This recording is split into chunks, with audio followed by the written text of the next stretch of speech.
Hey guys, welcome back to my channel. Myself Prachi and होने वाली सी है प्राची.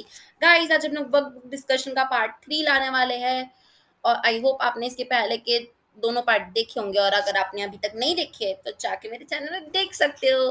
तो चलो वीडियो को स्टार्ट करते हैं. Let's get started. गाइस हम लोग आज एक इजी टॉपिक स्टार्ट करने वाले हैं जिसका नाम है duty drawback baggage postal article administration and other aspects. ठीक है गाइस, देखते हैं पहला क्वेश्चन क्या है. Rate of duty on baggage. Guys baggage ad valorem कब रहता है? तब अपना 35% रहता है. अगर आपने अभी तक ये वाला चैप्टर नहीं पढ़ा खुद से और आप सोच रहे कि अब मेरे से क्वेश्चन बन जाएगा, तो गाइस बन जाएगा. मैं आपको बता रही हूँ, आप लर्न करते जाओ. ठीक है, तो 35% लगता है, एडवोलरम रहता है जब. ठीक है, next. Under section 74(1) when the goods capable of being easily identified which have been imported into India. मतलब जो गुड्स है वो केपेबल है कि हम लोग आसानी से आइडेंटिफाई कर सकते हैं जो कि इंडिया में इंपोर्ट हुआ है. And upon which any duty has been paid on importation are entered for import and proper officer make an order permitting clearance of loading of goods for exportations. ठीक है गाइस, तो इसमें ये बोल रहा है कि जो हम आइडेंटिफाई करके रखे इंपोर्टेड गुड्स को जिस पे अपन ड्यूटी पे कर चुके हैं ऑलरेडी. ठीक है, देखो लिखा आइडेंटिफाई करके रखे हो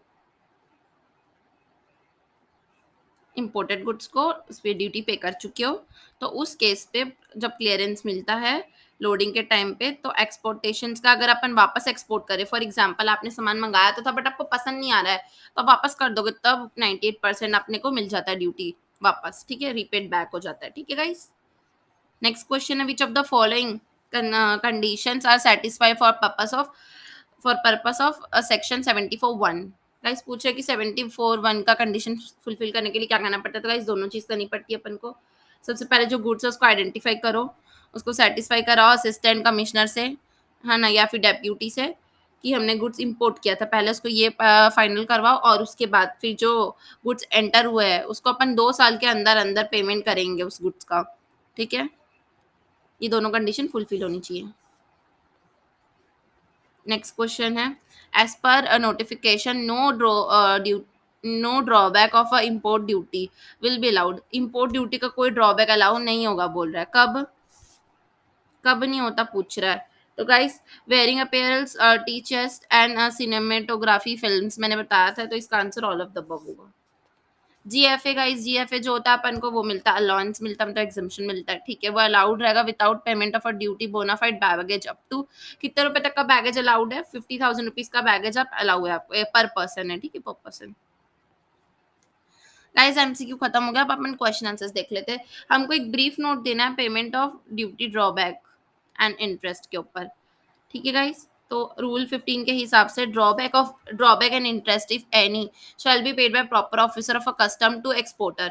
ठीक है, देखो गाइस ड्रॉबैक का मतलब ही क्या है कि प्रॉपर ऑफिसर हमको देगा. ठीक है, प्रॉपर ऑफिसर किसको दे रहा है? एक्सपोर्टर को दे रहा है. ये की पॉइंट याद कर लो. और to the special authority by exporter to receive any amount of duty drawback and interest. The officer of a custom may combine one or more claims. Combine कर सकता है one or more claim for purpose of payment of drawback. ठीक है guys, आपका पिछला भी अगर कुछ होगा और अभी का सबका मिला के एक साथ आपको क्लेम दे सकता है. वो एडजस्टमेंट भी कर सकता है, अगर आपको कुछ देना उनको कुछ देना तो वो एडजस्ट कर देगा. ठीक है, और फिर इंटरेस्ट ऑलरेडी पेड में भी issue consolidation order for payment. Consolidate करके वो आपको इंटरेस्ट भी दे सकता है. ठीक है, नेक्स्ट क्या है the date of payment of drawback and interest if any shall be deem to be case of payment by cheque. Guys cheque से दे सकता है, क्रेडिट भी दे सकता है, क्रेडिट अकाउंट मेंटेन करके भी दे सकता है. ठीक है, दोनों ही ऑप्शन अवेलेबल रहता है. नेक्स्ट क्वेश्चन देखते हैं. Calculate the amount of duty drawback allowed under section 74 of custom act. ठीक है, Salman imported a motor car. Salman जो था वो इम्पोर्ट किया मोटर कार, पर्सनल यूज के लिए किया उसने. 5 लाख रुपीज की इम्पोर्ट ड्यूटी उसने पे की. द कार वॉज री एक्सपोर्टेड आफ्टर 6 मंथ. गाइज आपको याद होगा कि अगर 6 महीने के अंदर अपन वापस भेज देते हैं और 10 दिन तो पर्सनल पर्पस लगता है. तो गाइज अपन क्वार्टरली पढ़े थे इसका, है ना, तो क्वार्टर के हिसाब से लगता है और हर क्वार्टर में पहले मैंने आपको परसेंटेज याद करा था उसके हिसाब से लगता है, अगर आपको याद होगा. और अगर आपको अभी तक याद नहीं हुआ है ना, मेरी वीडियो जाके देखिए, आपको तुरंत याद हो जाएगा. ठीक है, तो उसके हिसाब से 88% लगेगा. गाइस एकदम ईजी है, वो टेबल को देखना आपको एकदम याद हो जाएगा. नेक्स्ट क्वेश्चन देखते हैं अपन. मनु इम्पोर्टेड वेयरिंग अपैरल्स. गाइस इसमें अपने को वापसी में नहीं मिलता है ड्यूटी ड्रॉबैक. ठीक है, देखो नहीं मिलता, कितने का भी हो नहीं मिलता.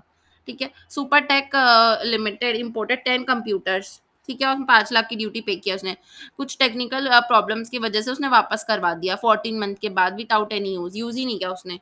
तो भी इसे क्या करना है, वो करे, यूज़ करे या मत करे, सामान तो उसके पास था ही, है ना? तो फिर उस केस पे कंपनी जो रहेगी वो एलिजिबल कर सकती है कि 65% लगेगी ड्यूटी। गाइस ये बिज़नेस वाले में देखना आप। वो वीडियो में जब देखोगे ना तो ये वाला पर्सनल में देखना, ये वाला एग्ज़म्प्ट में देखना और ये वाला बिज़नेस में देखना। आपको पूरा समझ में आ जाएगा। नहीं तो फिर अगर आपको नहीं देखना तो ये परसेंटेज याद कर लो आप। ठीक है। Miss Kapoor visit Germany and bought following goods while returning to India. जब मिसेस कपूर गई थी ना, तो वहां से वो आई तो कुछ सामान लेके आई। तो देखो पर्सनल क्लोथ एंड एक्सेट्रा लाई है, वो 35,000 का ला सकती है वो, तो है ना। मोबाइल लाई है वो 46,000 का, लैपटॉप लाई है, 1 लीटर लिकर लाई है, और फिर कैमरा भी लाई है। तो देखते हैं यार, सबसे पहले तो पर्सनल सामान फुल्ली एग्जाम्प्ट होता है, मोबाइल फोन टैक्सेबल होगा, लैपटॉप एग्जाम्प्ट होता है, एक ठुकलाओगे तब तक, अगर दो होता तो टैक्स लगता। 1 लिटर है और कैमरा है। ठीक है गाइस, तो लिकर पे, 1 मिनट, लिकर का कितना 1600 लिया और फिर कैमरे का लिया। ठीक है, तो फिर उसका टोटल कर लेंगे अपन। हम लोग एग्जाम्पशन दे देंगे 50,000 की जो मिलती है, तो टोटल आएगा 45 पे अपने ड्यूटी लगा देंगे। ड्यूटी गिवन होगी क्वेश्चन में, देनी तो चाहिए थी, ड्यूटी गिवन नहीं है। देगा एग्जाम में, चिंता मत करो। क्वेश्चन ही थोड़ा अजीब लग रहा है मुझे तो। मेरे हिसाब से गाइस ये जो लिकर है ये भी एग्जाम्प्ट होगी, क्योंकि 2 लीटर तक लिकर एग्जाम्प्ट होती है। ये एग्जाम्प्ट होगा, ये भी एग्जाम्प्ट है। ये मेरे ख्याल से सिर्फ लैपटॉप और कैमरा में लगेगा।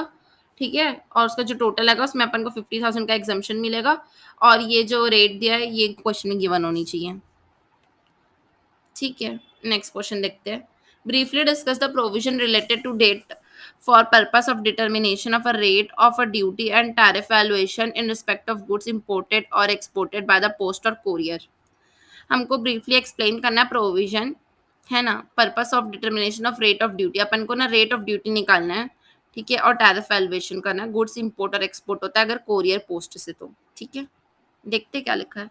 सबसे पहले इंपोर्ट का दिया हुआ है, the rate of a duty or tariff applicable to the goods imported by post shall be the rate of valuation in force. Guys जब भी अपन कोरियर या पोस्ट का करते हैं ना, उस टाइम पे जो रहता है ना, उसी को अपन उसी उस डेट वाले रेट को ही मान लेते हैं। ठीक है, उसके बाद फिर however if a goods of imported by a vessel, the list of goods containing on particular present, जिस दिन अपन बिल प्रेजेंट करते हैं ना उस दिन का डेट लेते हैं अगर वेसल से आता है तो। ठीक है गाइस, और अगर पोस्ट से आता है ना तो जिस दिन आ रहा है उस दिन का डेट ले लेते हैं। नेक्स्ट एक्सपोर्ट पे देखते हैं। Rate of a duty of tariff applicable on goods exported by post shall be the rate of valuation in force on the date of exporter delivers such goods। जिस दिन exporter deliver करेगा उस goods को उस दिन का date ले लेंगे। कॉमन सेंस की बात है, आज तुम अगर भेज रहे हो तो आज के ही लगाओगे ना, याद करने लायक कुछ भी नहीं, सो इजी। ठीक है, regulation regarding goods imported or exported by post, कुछ कुछ रूल्स एंड रेगुलेशन है। पहला ये कि the form and manner of which the entry may be made in respect of goods imported or exported by post और couriers. ठीक है, form and manner बताएगा ये। फिर examination assessment of a duty clearance of imported and exported by post and transmission goods, कोई काम का नहीं है। Next, right a short note on presumptive culpable mental state. उसका मतलब होता है intention, motive, knowledge of fact and belief in the reason to believe the fact in a prosecution for offense in which the culpable mental status of a,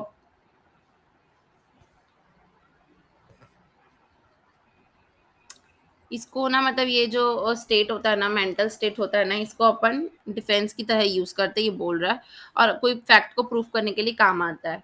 ठीक है, अगर court believe कर लेगी, the fact is said to be proved only when the court believe, जब court मान लेगी ना तभी हम मानते हैं कि हाँ ये सच है करके। ठीक है, और उसके लिए उसको अगर रिजनेबल डाउट रहेगा, it to exist reasonable doubt and not merely when its existence is established by the probability. Not so important guys, but मैं आपको बता देती हूँ इसका यही मतलब है कि जब कोर्ट मान लेती है कि हाँ ये सही है, अगर उसको बिलीव करने के कारण मिल जाते तो मान लेते कि हाँ ये सही है।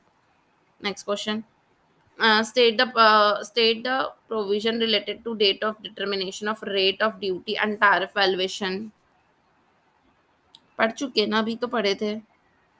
वैसे ही तो है देखो, अगर इन केस ऑफ ड्यूटी अगर होम कंजम्पशन के लिए आती है, अगर वेयर हाउस के लिए आती है, फिर अदर गुड्स है। होम कंजम्पशन के लिए बिल ऑफ एंट्री लेते हैं, इसको बिल ऑफ होम कंजम्पशन जिस दिन लिया वो लेते हैं, और इसमें डेट ऑफ पेमेंट लेते हैं। सेम है दोनों, जो डेट ऑफ प्रेजेंट कर रहे हैं वो होम कंजम्पशन के लिए प्रेजेंट कर रहे हैं वो, और इसमें पेमेंट ऑफ ड्यूटी अलग है बस, ठीक है।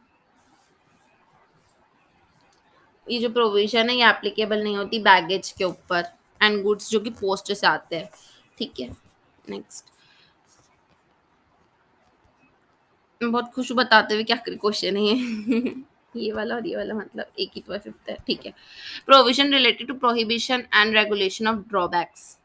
No drawback shall be allowed in respect of goods of market price is less than the amount of drawback। Guys बोल रहे हैं कि ड्रॉबैक कब कब प्रोहिबिट हो जाता है, जब आपका जो सामान का मार्केट वैल्यू है वो खुद इतना कम है और तुम ड्रॉबैक मांग रहे हो। भगवान यहाँ से 50 रुपए से कम का ड्यूटी ड्रॉबैक हम नहीं देते। If central government is opinion that the goods are specified description drawback में भी claim smuggled back into India. Guys अगर उसको स्मगलिंग का कुछ केस लग रहा है तो फिर नहीं मिलता, ठीक है। बहुत ईजी है वाला क्वेश्चन तो। मार्केट प्राइस से कम नहीं होना चाहिए तुम्हारा गुड्स, 50 रुपए से कम ड्यूटी ड्रॉबैक अमाउंट नहीं होना चाहिए, और स्मगल्ड गुड्स शो कर सकता है। आई होप आप लोग को यहाँ तक समझ में आएगा।